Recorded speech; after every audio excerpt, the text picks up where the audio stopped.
যেদিন শেখ হাসিনা ওয়াজেদ পালিয়ে যায়, উনি ঢাকার বহু রাস্তা দিয়ে ক্যান্টনমেন্টে যাওয়ার চেষ্টা করেছিলেন, পারেন নাই।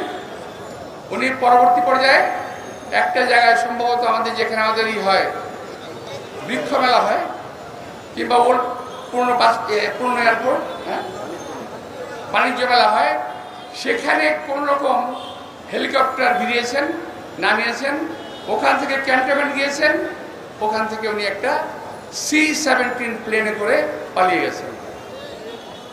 এখন এই যে সালমান এফ রহমান, আমি খুব দুঃখের সঙ্গে বলতে চাই, এই সালমান এফ রহমান সেই দিন তার সঙ্গে প্লেনে ওঠার চেষ্টা করেছিল, কিন্তু তাকে নেওয়া হয় নাই।